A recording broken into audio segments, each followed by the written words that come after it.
What is up guys, Ghost here.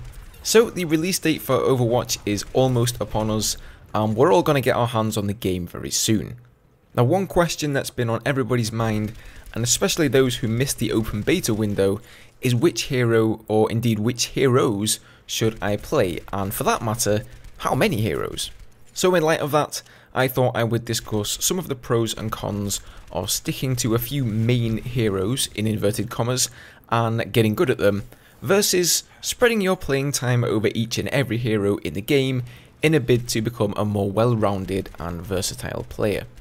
So these are the two options I saw most people going with in the open beta. Option number one, a lot of people will just stick with the same hero, game in, game out, no matter the map or team composition.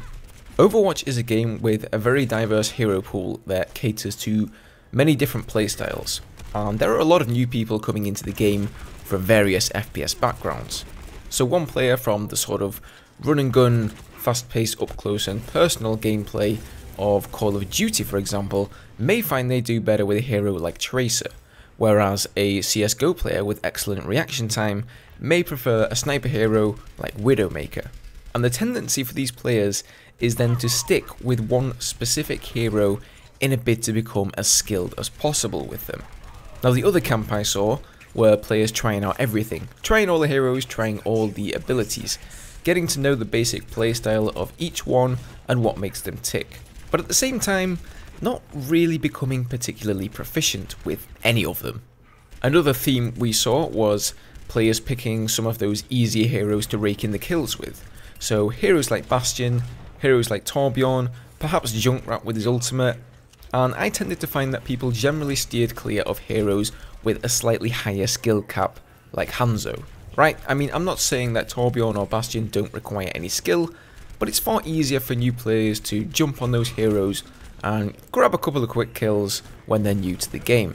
However, it's much harder to jump straight into playing Hanzo or Symmetra, for example, and start getting kills right off the bat. So the pros of sticking to a few specific heroes is of course that you can quickly become extremely skilled with them. Take Hanzo for example, maybe you've got your mouse sensitivity down to a T and you can 360 no-scope people with ease. However, the con is that this will make you reluctant to switch to another hero to better your team, since the drop in skill and therefore performance will be drastic. Maybe there's already a Hanzo or Widowmaker on your team, but you really need that tank to pair up with your Mercy, right? You could be that guy who does what's right and switches for the good of his team, but it's going to be tough if you don't have the experience with the hero. So then why not just play all the heroes equally and slowly but surely get good with all of them? Well, the obvious benefit of this way of doing things is that you'll understand the abilities and counters of each hero and will likely be able to better interpret when you need to hero switch and to which hero. You'll also grasp a much better understanding of which hero to pick for a specific map or objective. And of course you won't feel shy about switching to another hero if your team requires it. You're the real MVP. This system is not without its cons though, which is probably obvious to you by now. It will take you a long time to get good at all 21 heroes. And other players who concentrate their playtime on fewer heroes will quickly be outplaying you. So my solution is this: play one hero from each class that fulfills a certain role. So as you know, you have 4 different classes in Overwatch: offense, defense, tank and support. However, grouping 6 heroes into offense and assuming they're all the same would be wrong. This is why it's ineffective to learn only one hero for each class, since there are specific roles within each class that can benefit your team. Take defense for example. Widowmaker and Hanzo fill the sniper role, whereas Bastion and Torbjorn fill the builder role, supplying your team with stationary defenses. Therefore, it would be beneficial to start out learning how to play Hanzo, Bastion and Junkrat, for example. Then from the offense class, you probably want to get good with at least one flanking hero, such as Tracer, Reaper or Genji, and then maybe McCree or Soldier 76 to play the sort of midfield game.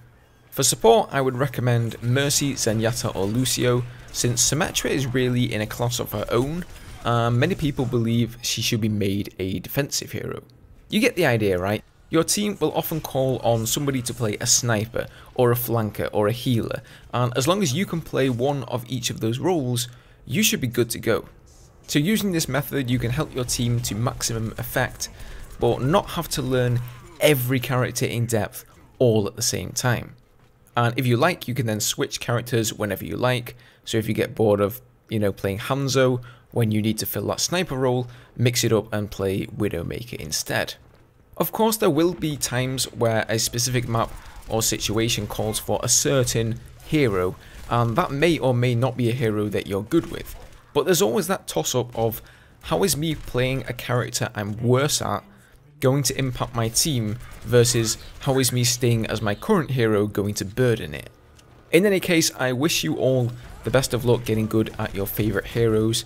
Competitive matchmaking shouldn't be too far away after release, and as time goes on, the meta of Overwatch will probably revolve more and more around hero switching, so we can all get our tryhard pants on. So thank you for watching the video. If you enjoyed, then perhaps think about leaving me a thumbs up down below, and I will see you guys in Overwatch on Tuesday. Cheers.